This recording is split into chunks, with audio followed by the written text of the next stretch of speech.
Holy ground, on the cemeteries of Lacombe, Louisiana, and the La Toussaint observance. Or, how one small bayou community kept a 300-year-old tradition alive when everyone else forgot. Part 1. The Hushed Wonder, Ethnography of La Toussaint in Bayou Lacombe. The Ritual of Remembrance, a tricultural observance. Look, I need to tell you about something beautiful, something that's been happening in a small corner of Louisiana for over 300 years, and most people have no idea it exists. Every year on November 1st, the Roman Catholic Church observes the Solemnity of All Saints. In French Louisiana, it's called La Toussaint. It's a holy day of obligation, which means if you're Catholic, you're supposed to go to church. It's a day to honor all the saints, both the famous ones with feast days and the unknown ones nobody remembers. But across South Louisiana, this day has always meant something more. It's the day families go to cemeteries to remember their dead, to clean the graves, to spend time with ancestors. It's part religious obligation, part family reunion, part community service project. Now, in most of the New Orleans area, this practice is pretty straightforward. Families show up at the cemetery, they clean the graves, they pull weeds, they put out some flowers, maybe they say a prayer. Then they go home. It's nice, it's communal, but it's not particularly sacred in the way I'm about to describe. But there's one place left in Louisiana where the tradition is different, where it's deeper, where it's so profound that when people see it for the first time, they don't have words for what they're witnessing. That place is Bayou Lacombe in St. Tammany Parish. Bayou Lacombe is the last place in Louisiana where the full, traditional La Toussaint observance still happens. We're talking about a formal blessing of the graves by Catholic priests, culminating in a community-wide candlelight vigil called the Lighting of the Graves. And here's what makes this extraordinary. This isn't just a Catholic tradition.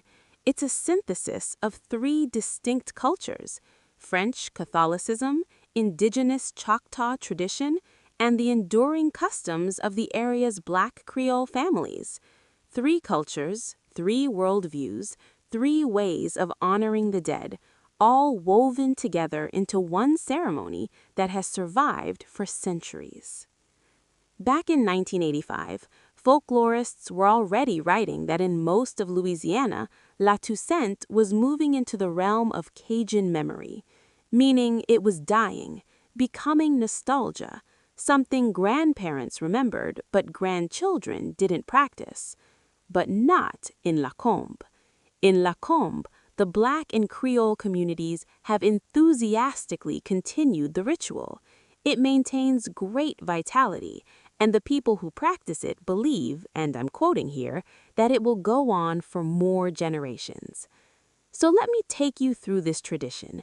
Let me show you what happens when a community refuses to let its sacred practices die.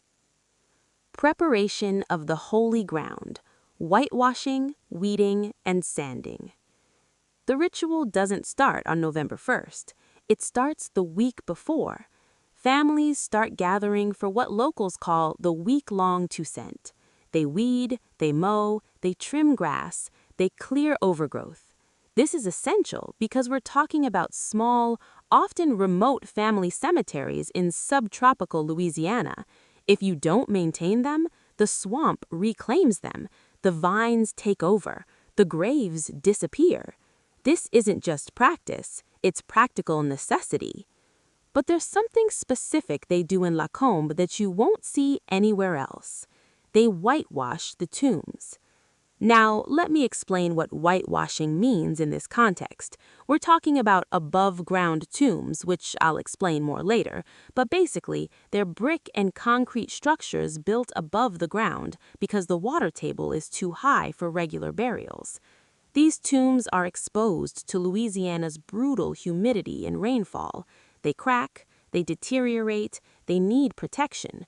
So, families make a traditional mix of lime and water and they paint it on the tombs. This isn't cosmetic. The whitewash seals the structure. It protects it. It preserves it. But there's something interesting here. Whitewashing tombs is actually an ancient practice, and it originally meant something different.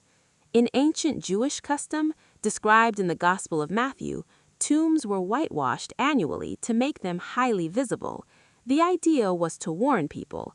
If you accidentally touched a grave, you became ritually impure and couldn't participate in religious ceremonies. So they made the tombs bright white as a warning. Stay away, don't touch, this is death. But in Lacombe, the purpose is the opposite.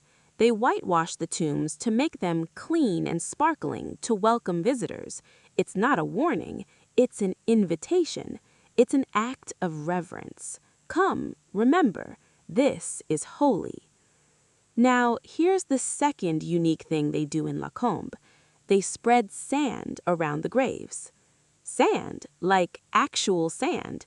They bring it in and spread it around the grave plots. Why? 2 reasons.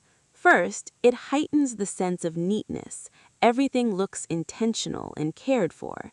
Second, and this is the crucial part, the sand reflects the light of the candles.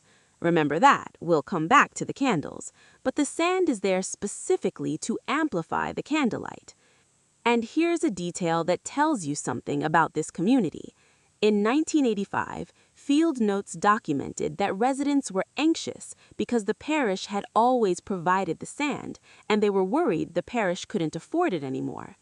Think about that. A sacred ritual depended on the parish government providing bags of sand. This is civic infrastructure supporting spiritual practice. This is the government and the sacred working together to maintain a tradition. Finally, they decorate the graves with flowers. Nowadays, it's mostly chrysanthemums, but in the old days, women used to weave wreaths from crepe paper or wax paper. They called them immortelles, or corons, eternal wreaths. The communal feast, family, food, and oral history. Now, La Toussaint isn't just about graves and candles. It's about people. It's fundamentally, as one resident put it, a time for family. The tradition used to involve families bringing hampers of food to the cemetery and spending the entire day there, like a picnic with the ancestors. You'd eat, you'd pray, you'd tell stories, you'd clean, all day at the cemetery. That still happens sometimes, but the modern custom is a little different. Now, families typically gather at nearby homes after the blessings. Everyone brings food to share. It's a potluck. And this is where the magic happens. Because this gathering, this communal feast, is how knowledge gets passed down. The cemeteries become open-air classrooms. At a cemetery like La Fontaine, relatives of the dead tell the stories of their family members that have died. They talk about the hardships, the joys, the struggles, the victories. The whole family history gets recounted, grave by grave. And the children listen. The same children who spent the morning pulling weeds and spreading sand now sit at the feet of their elders and hear their family story. They learn who they are. They learn where they came from. And then, when dusk comes, those same children are taught the proper way to light the candles. They're being trained. They're being initiated. In this moment, they become the next guardians of the family stories and the ritual itself. This is how traditions survive, not by being written down in books, though that helps, but by being practiced, by being taught, by being lived. The blessing of the graves, a sacred pilgrimage. As the afternoon moves toward evening, the formal Catholic part of the ceremony begins. Priests from Sacred Heart of Jesus Catholic Church arrive with robes and water. They walk through the cemetery blessing the graves, sprinkling holy water on the tombs, offering prayers for the dead. In earlier years, they sometimes conducted a full mass right there in the cemetery. But here's what makes this special. It's not just one cemetery. It's called the Blessing of the Cemeteries, plural. The priest and community members travel from burial place to burial place throughout the afternoon. It's a pilgrimage. 9 cemeteries, 9 family burial grounds scattered across Bayou Lacombe, and the pilgrimage connects them all. Let me give you the schedule, because this is precise, this is organized, this is serious. It starts at Casbon Cemetery at 2:30 in the afternoon, then Osei or Don Cemetery at 2:55, Tuma at 3:15, Ducre at 3:45, Melon Cousin at 4 o'clock, Bayou Lacombe at 4:30, Williams at 5 o'clock, Peter Cousin at 5:15, and finally LaFontaine Hilltop at 5:45. After all 9 cemeteries have been blessed, everyone goes to Sacred Heart of Jesus Church for an All Saints' Bay Mass at 7 p.m. 9 cemeteries, 9 families, 1 community, 1 tradition. Now we get to the moment that makes this whole thing unlike anything else in America.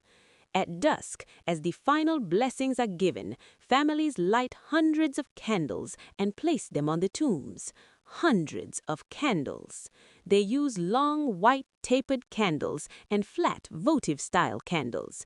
They put them on every grave, every tomb, every marker. The entire cemetery becomes illuminated. And the effect, according to everyone who's ever seen it, is overwhelming.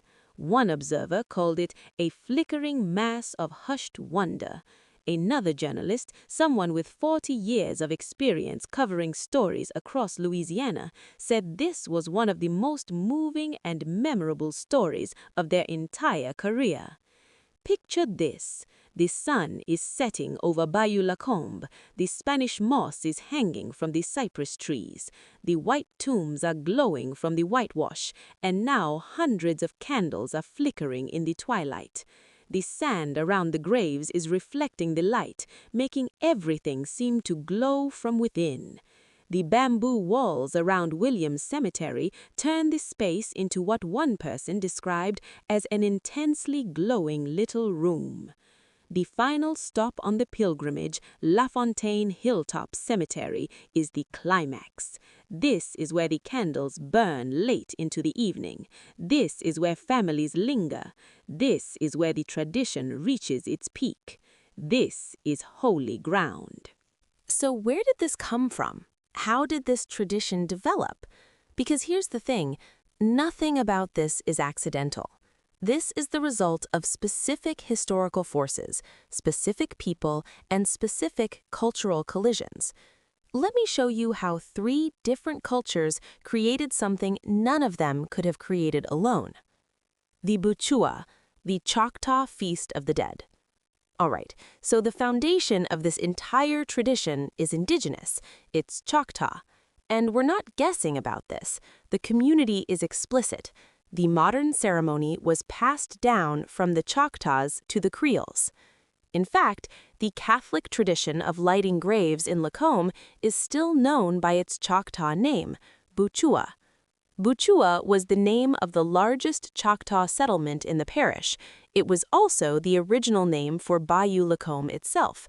The word means squeezing, and the ceremony, the lighting of the graves, carries that name. The historical Choctaw Feast of the Dead was held annually, often in November. The Choctaw called November Hokchefo Chito Hushi, which means Big Hunger Month. Makes sense. It's after harvest, before winter hunting. Food is scarce, death is close. The original ceremony involved the entire community dispersing at sunset to build small fires at the graves of their dead. They would sit and wail until midnight. Then they'd return to the village for a banquet and ritual dances. Now here's the crucial element, fire. In traditional Choctaw spirituality, fire is the earthly representative of the sun, and the sun is a hole in the sky through which God's eye watched the earth. So fire is sacred. It's literally the manifestation of the divine on earth, and it's treated with a great deal of respect. Fire was central to mourning. When someone died, the family kept a fire burning for 4 days as a source of comfort for the spirit of the deceased. So the Choctaw ritual of building small fires for the dead wasn't just tradition, it was theology. It was a way of bringing light to the darkness, a way of guiding spirits, a way of maintaining connection across the boundary between life and death through the sacred element of fire. And here's the beautiful part. When European settlers arrived with their Catholic traditions and their wax candles, the Choctaw didn't see a contradiction. They saw a new form of the same thing. An 18th century account describes a Choctaw ceremony where the feast is spread and candles are lighted, around which they assemble in prayer and weeping. You see what happened. The European form, the wax candle, was adopted to serve the pre-existing indigenous function. Fire becomes candle. Choctaw spirituality becomes Catholic ritual, but the meaning stays the same. Light for the dead, honor for the ancestors, connection across the boundary between life and death. This is syncretism, not one culture replacing another, but two cultures creating something new together. The architect of syncretism, Pierre-Adrien Rouquet, Chata Ima. Now, syncretism doesn't just happen, it requires someone to facilitate it, someone who understands both cultures, someone who can build a bridge. That person was Pierre-Adrien Emmanuel Rouquet. Let me tell you about this man because he's fascinating. Born in New Orleans in 1813, Rouquet was Louisiana Creole aristocracy. He was a poet, a writer, part of New Orleans high society. He could have lived a comfortable life in the city, writing poems for wealthy patrons. But here's the thing, Rouquet had a direct ancestral tie to Lacombe. His mother was Louise Cousin, daughter of Jean-François Cousin. The Cousin family was one of the largest landowners in the area. They owned Live Oak Plantation on Bayou Lacombe. Rouquet spent part of his boyhood there. And during that boyhood, he fell in love with the Choctaw. He developed what one biographer called a young heart and soul fascination with their culture, their spirituality, their way of life. So in 1859, Rouquet did something remarkable. He was already an ordained priest, and he was working at St. Louis Cathedral in New Orleans, which was about as prestigious a position as a Louisiana priest could have. But he requested to be released from his duties so he could become a missionary to the Choctaw. Not to convert them, really, to be with them. For the next 26 years, until his death in 1887, Rouquet lived among the Choctaw. He built 5 rustic cabin chapels near their settlements. One of them was at the Buchuwa village, another was near an Indian burial site. The Choctaw accepted him. They gave him a name, Chata Ima, which means like a Choctaw. He used that name for the rest of his life. Now, here's why Rouquet matters to this story. The Lacombe Buchuwa ceremony survives today because Père Rouquet allowed the practice to continue. You have to understand, most missionaries in this era would have seen indigenous spiritual practices as paganism, as devil worship, as something to be stamped out and replaced with proper Christian practice. A more dogmatic priest would have forbidden the fire-lighting ritual, would have told the Choctaw it was sinful, would have demanded they stop. But Rouquet didn't do that. He was a romantic, a poet, someone with deep family ties to the land, and he recognized the inherent spirituality of the Choctaw ceremony. So he incorporated Choctaw practices into his Catholic teachings. He merged the Feast of the Dead with the Catholic La Toussaint. He provided a sanctioned framework that allowed the ritual to survive. The modern ceremony, according to local historians, is reminiscent of the ceremony Père Rouquet observed in the Indian village more than a century ago. Without Rouquette, this tradition probably dies in the 1860s. With him, it survives into the 21st century. Creole landscape and Catholic tradition. Now, let's talk about the physical landscape, because geography shapes culture just as much as people do. Louisiana has a high water table, like really high. If you dig a hole, it fills with water, which makes traditional in-ground burial pretty much impossible. Early settlers discovered this the hard way. They'd bury someone 6 feet deep, and the next time it rained, the grave would fill with water. They called them watery graves. So they started building tombs above ground, brick and concrete structures that keep the coffin elevated and dry.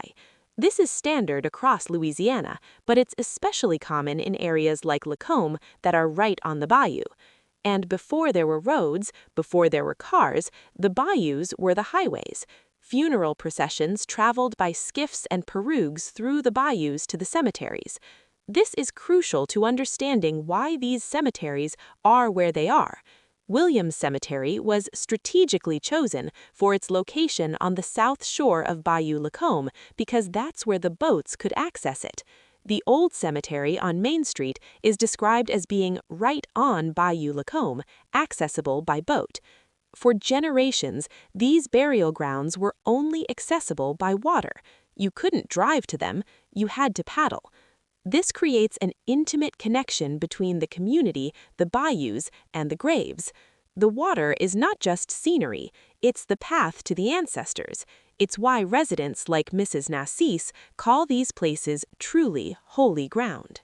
All right, now I'm going to take you through the cemeteries themselves, all 9 of them, because each one has its own history, its own stories, its own families.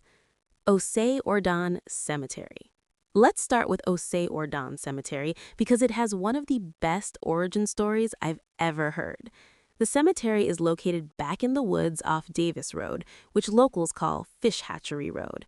It's a communal burial ground, meaning it's not owned by the church, it's community land. And according to legend, here's how it started.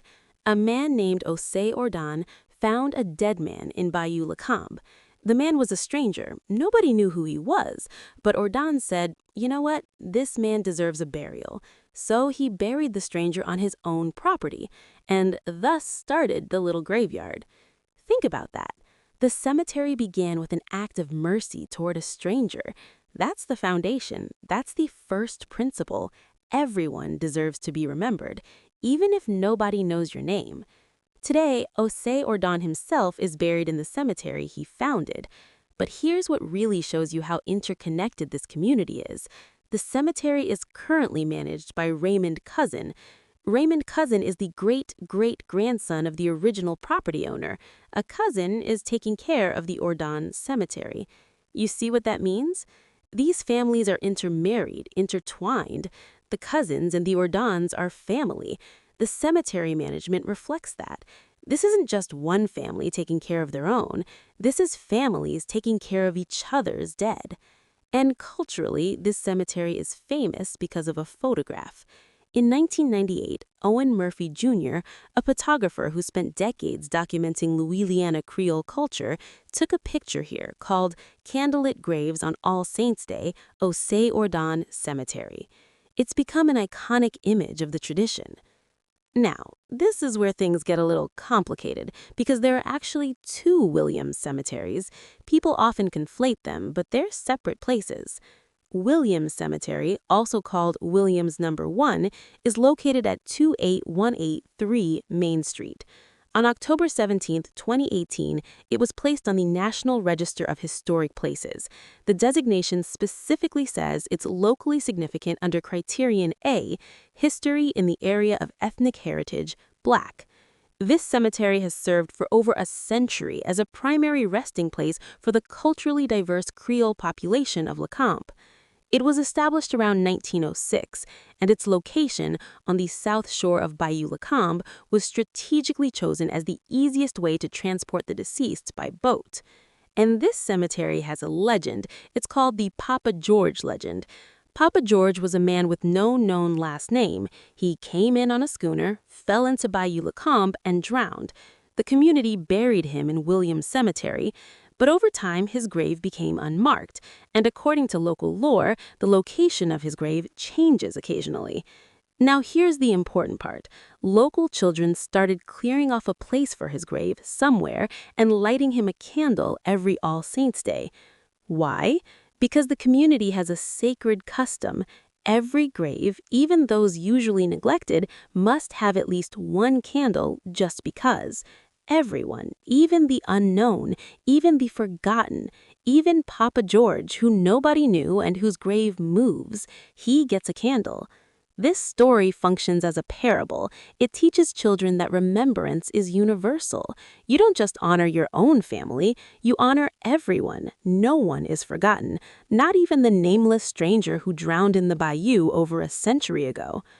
Williams II Cemetery is a separate site located at 28629 Bayou Lacombe Cemetery Road.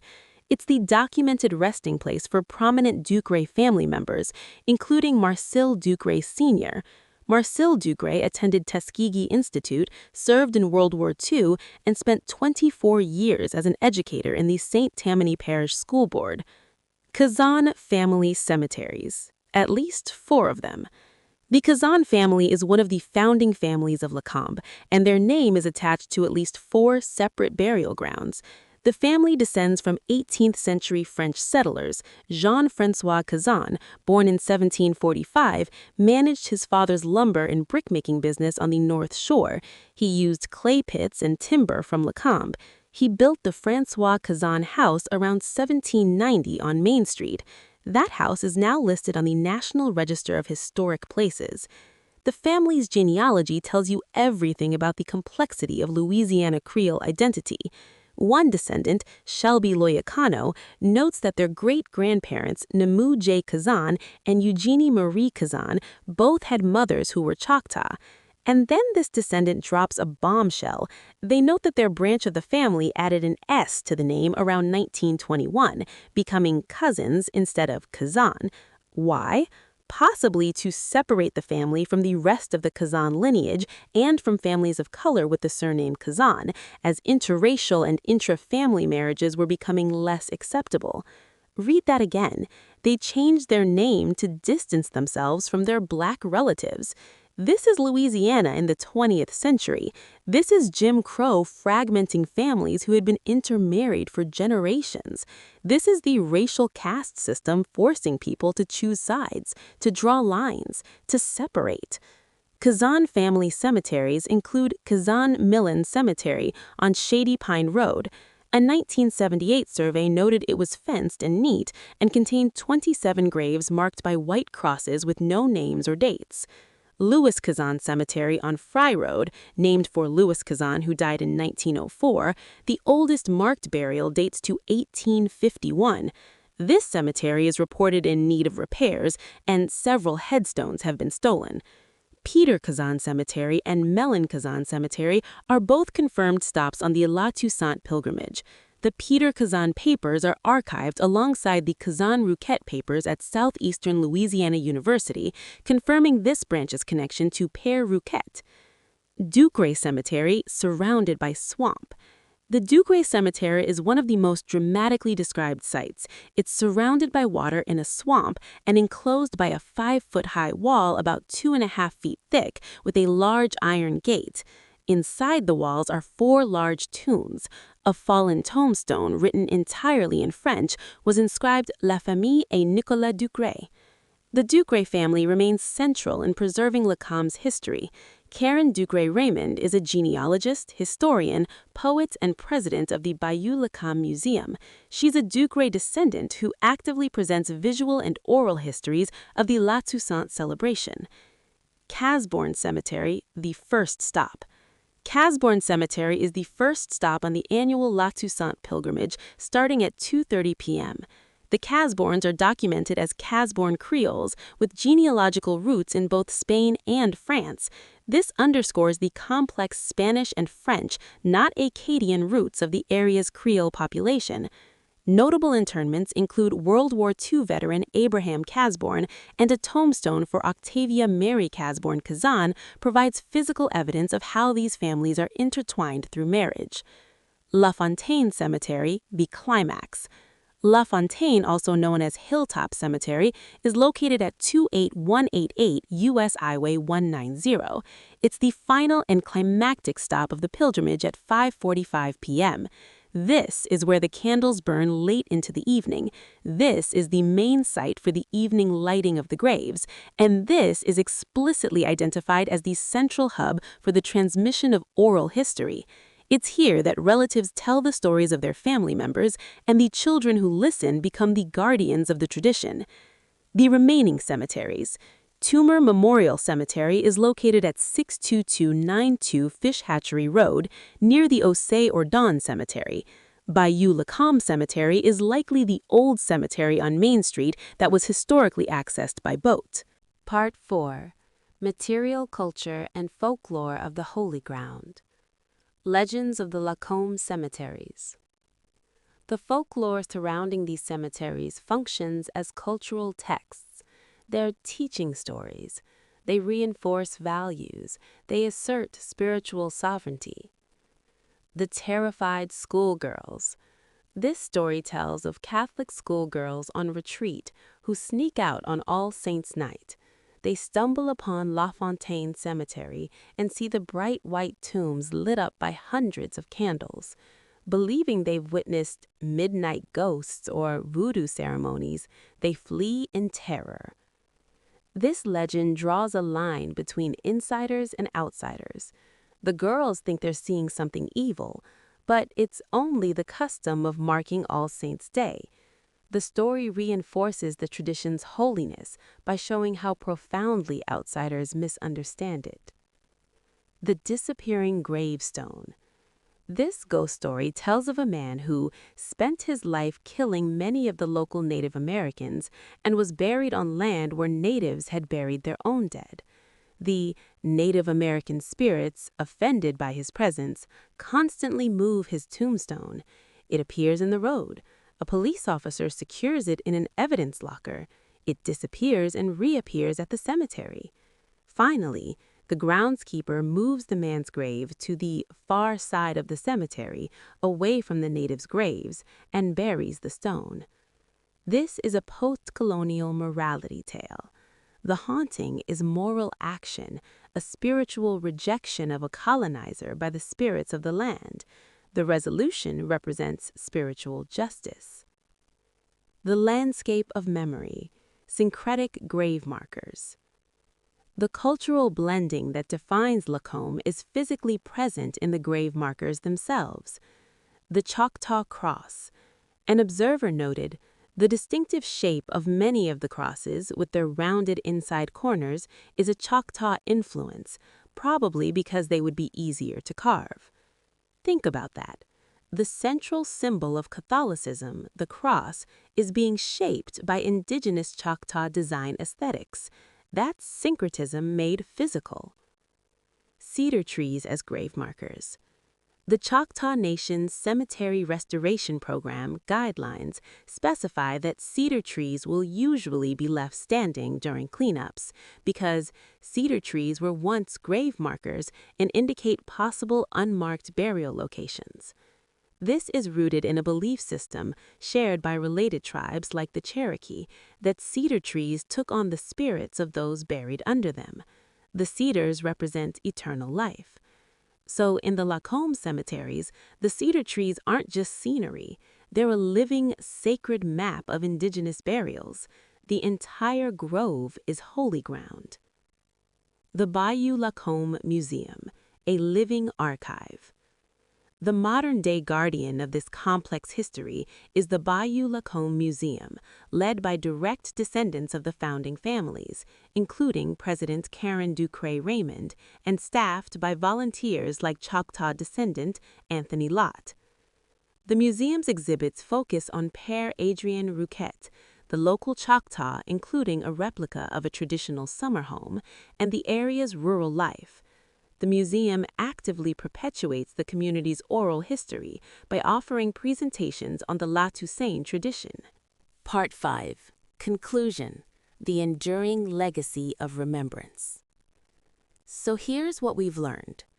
The cemeteries of Lacombe, Louisiana are far more than burial grounds. They are a living archive of a unique tricultural identity, forged from French, Choctaw, and Creole ancestries. The annual La Toussaint observance is the spiritual practice that maintains and reconsecrates this archive. The lighting of the grays is a powerful example of syncretism as a tool of cultural survival. The ceremony persists not in spite of its mixed origins, but because of them.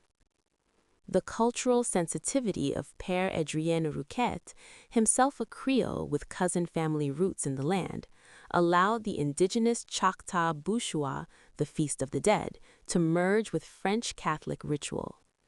The sacred fire of the Choctaw became the sacred candle of the church, allowing the indigenous practice to endure in a new protected form. This tradition serves a dual purpose. It's an act of spiritual reverence, family cohesion, and oral history, where children are formally designated as the next guardians of their ancestors' stories. And it's a profoundly practical annual event to maintain the physical tombs. The annual pilgrimage that connects 9 holy ground sites, from the first blessing at Casbourne to the final glowing climax at La Fontaine Hilltop, is an assertion of identity.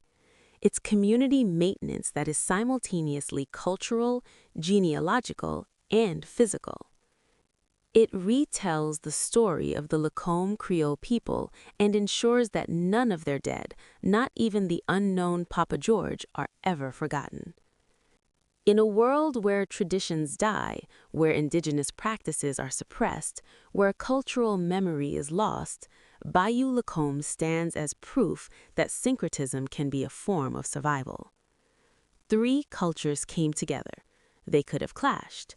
They could have destroyed each other. Instead, they created something none of them could have created alone. They created a ceremony where French Catholic priests bless graves marked with Choctaw crosses, where Creole families maintain cemeteries accessible by bayou, where children learn to light candles in a tradition that is simultaneously 300 years old and renewed every year. They created holy ground. And every November 1st, as the sun sets over Bayou Lacombe and hundreds of candles flicker in the twilight, they prove that some things are too sacred to let die.